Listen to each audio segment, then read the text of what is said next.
And welcome back to another episode of the Men's Report, Fantasy Prediction Show, hosted by yours truly, Menace to Fantasy. Let's go.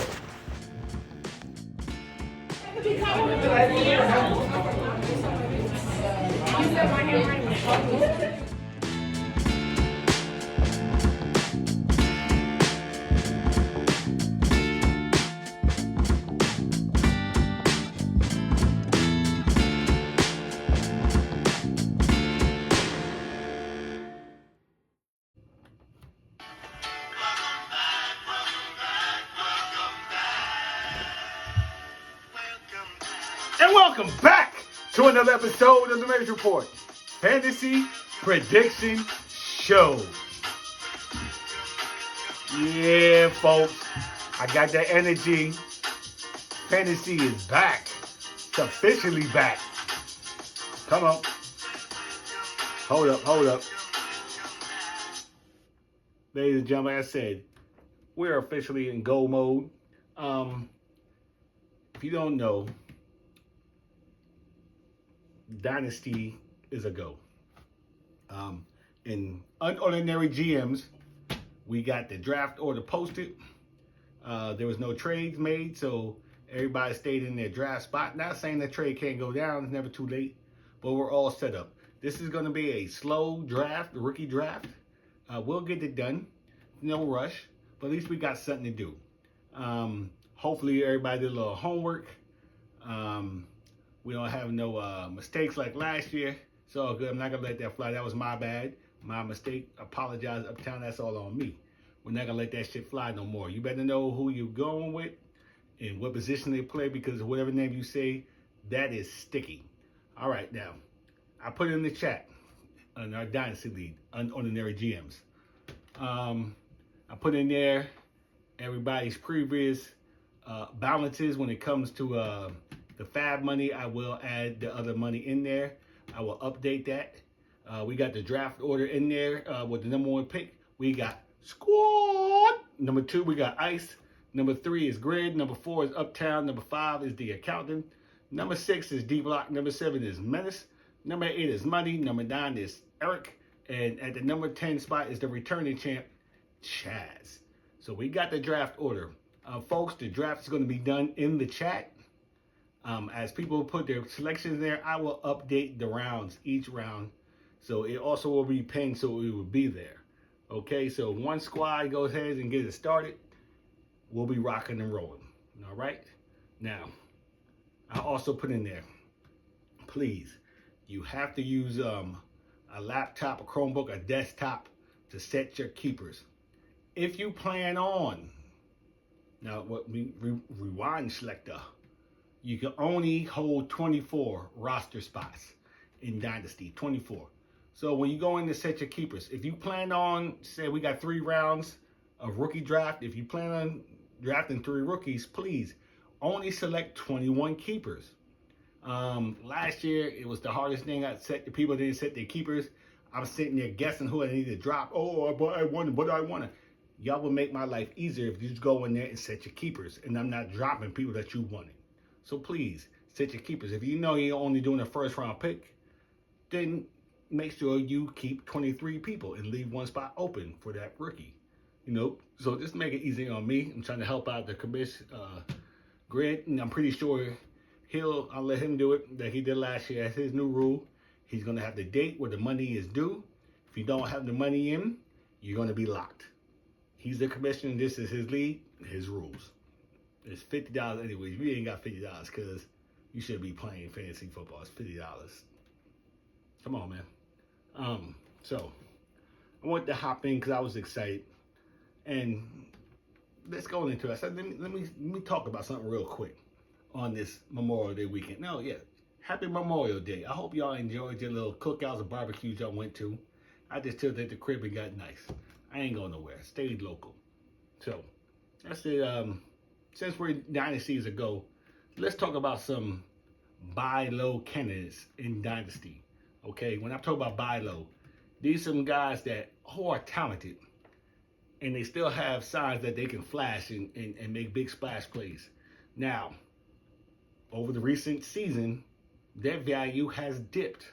Okay, some because of injury, some because it's a crowded depth chart, some because of bad QB play, some because they just had disappointing seasons. All right, but I still think these individuals hold a lot of value in dynasty. So I'm going to give you some names. Not going to be real deep into it, but each position I'm going to give you at least two. So we're going to start with the quarterback position. A big time buy low candidate. All right, even in a regular dynasty or super flex. Trevor Lawrence. I always been big on Trevor Lawrence. Last year he finally showed some fantasy QB1 upside. The boy's got weapons. You know, he has weapons on that roster. And they brought a running back, Etienne. Etienne is what he's really said it's called, but I'm used to Etienne. I'm sticking with Etienne.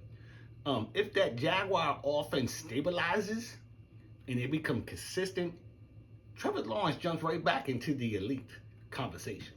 All right, so right now he's really like a QB2, but if he goes out there and stays consistent, he can get into the elite QB1 talk. The next quarterback, if you can get him, you ain't gonna get him from Roberto because he's on my team, is Jaden Daniels. Now, if you're in another dynasty league and the GM that owns this young man, he might be a little weary because of the injuries and his playing style. They may, it's risky. So if you could offer up a first round pick or another package, try to get this man, okay? GMs are scared of his durability concerns, but I'm not scared. He's staying with Roberto. Right now is the time to get Jaden Daniels if you can acquire his talent, if you can acquire his service, all right? He'll figure it out. Everybody has those seasons when you're banged up, especially at his position. He'll get together and best believe he will break out again. He's too talented. So if you can get Jaden Daniels on your team, your dynasty team, do it. It's a smash. Accept that offer. You can get Jaden Daniels. Let's move over to the running back. Some buy low jokers that are on my radar. Out there in Seattle, they're all talking about the rookie coming in, Jadarian Price. But let's not forget about Shaq Charbonnet. All right? He's a great buy low candidate right now. Had a injury last year, a knee injury. He might not even start the season off right away. So that owner might be a little leery. The talent is off the charts. The metrics are there. It's very strong. Once he is healthy, he's going to be the RB1. Unless Jadarian Price comes in and just is unbelievable, Zach Charbonnet is going to have a grasp of that RB1 role out there in Seattle. So if you can get him on the low, do it. Next running back. Talk about the Los Angeles Rams. Blake Corum. He's still viewed as a backup, but he's a valuable backup, okay? And we see that if he does get the job, say the starter goes down, and he steps in, we've seen that he can handle goal line work. We've seen that he's efficient. We see that he can catch the ball.